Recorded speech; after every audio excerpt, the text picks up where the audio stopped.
McCulloch v. Maryland is a case that comes out of disputes that go back to the founding of the nation about whether there is authority in the Constitution to create a national bank. You might think, national bank, we don't have national banks. Exactly, we don't have national banks. But at the very beginning of the country, it was thought by some people that we should have national banks, that we had to have a national bank, that the Constitution authorized a national bank. At the same time, it was thought by a lot of people, the Republicans, the Anti-Federalists, that we could not possibly have a national bank. That would lead to tyranny, that would lead to dictatorship, that would lead to too much power in the federal government. And so there are these debates starting at the very beginning of the nation about whether there can be a national bank and whether it will be constitutional.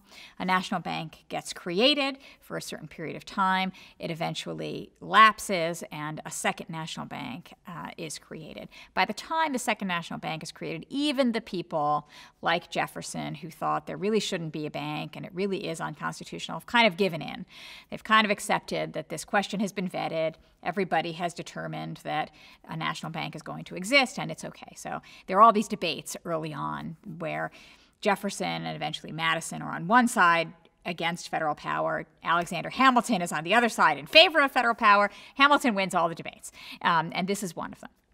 So the national bank gets created, and a lot of the states are really unhappy about this. They think this is going to be a tool of federal power over the states, and they really don't want it. But there's not much they can do. So one thing they can do is try to tax the bank out of existence. So state legislatures impose taxes on the national banks that are in their states, the branches of the national bank that are in their states. And they impose these taxes as a way of getting back at the bank. It's a good revenue stream, but also they don't want the bank to exist. So they all impose taxes. So the question that comes before the court in McCulloch v. Maryland is, there are two questions actually. Does Congress have the power to create and establish a national bank? And does Maryland have the power to tax the bank if such a bank can exist? And Marshall, in true Marshall fashion, this is why Marshall gets the big chair, right? Marshall says two things. Marshall says, yes, the government of the United States has the power to create a bank. And no, the government of Maryland does not have the power to tax the bank. So in both cases, Marshall is giving more power to the federal government. They can create the bank, and the bank is immune from state taxes, although there's a little asterisk there, and there are some state taxes that it wouldn't be immune from. There are two reasons why McCulloch is such an important case. One has to do with the outcome, and the other has to do with the method. So in terms of the outcome, in McCulloch, the part of the Constitution that the Supreme Court is interpreting is a part that says that Congress shall have all power necessary and proper in order to establish and effectuate the goals of the federal government. The question is, well, what are necessary and proper powers? And the people who didn't think there should be a bank thought necessary means necessary. Only those things that are required to establish the powers and establish the institutions that the federal government is allowed to establish. Marshall doesn't think that. Marshall said necessary means whatever is good and reasonable and helpful to any of the powers. And so he expands what the meaning of necessary and proper means, and he expands the power of Congress to do a lot of stuff. Now, in this case, it's the national bank, but it could be anything. The second reason why McCulloch is really important, and this is how I teach it, is in deciding that question, Marshall basically goes through every major method of interpretation of the Constitution that there is. He looks at the text. He looks at the history. He asks pragmatic questions. Would it make sense for us to interpret the Constitution this way? So he's asking institutional questions. And eventually, he's also asking political process questions about how the court should interact with the other branches of government. So when you read McCulloch, you see it has everything in it. It has the aggrandizement of power. It's talking about federalism. It's talking about the relationship between the federal government and the state governments. It's talking about separation of powers and checks and balances and where the court comes in and where Congress comes in. And it's a primer on all the major methods of interpretation. And so you can read this one case and see almost all of the issues in early constitutional law right there in this one case. After Marshall says the Bank of the United States is constitutional, he then says, well, and Maryland's attempt to tax it is really just an attempt to destroy it. and that makes Maryland's law unconstitutional.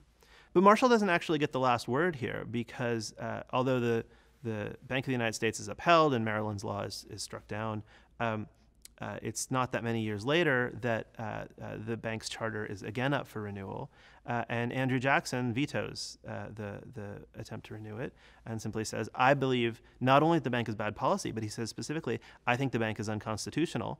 And on those grounds, he vetoes the renewal of the Bank of the United States, and there is no national bank. I think one of the things that's important about President Jackson's veto message is it was one of the early and most forceful indications that that at least one president did not believe in what we today call judicial supremacy.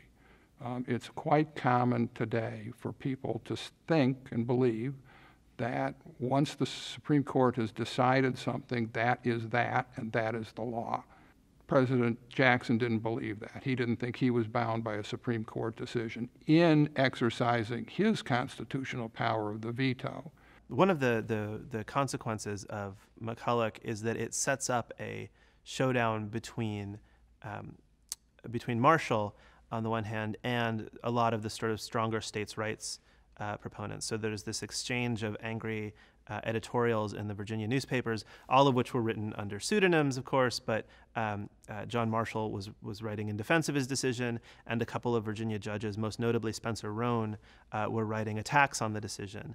So I think part of what you see coming out of McCulloch is a sense that the court is a sort of essential cog in this centralizing and nationalizing mission, right? So it's a federalist, a capital F federalist opinion, in that it's seeking to create a stronger center as against the periphery, and it's putting the court, if not at the apex of that sort of central government, at least as a key player and an essential cog in that central government. In Marbury, even though the court is interpreting the Constitution and the statute and making decisions about how we read language, Marshall insists that he's not doing that. Marshall insists the Constitution is clear, the statute is clear, we lay them against each other and we look at them and we say they're in conflict and therefore the statute cannot stand.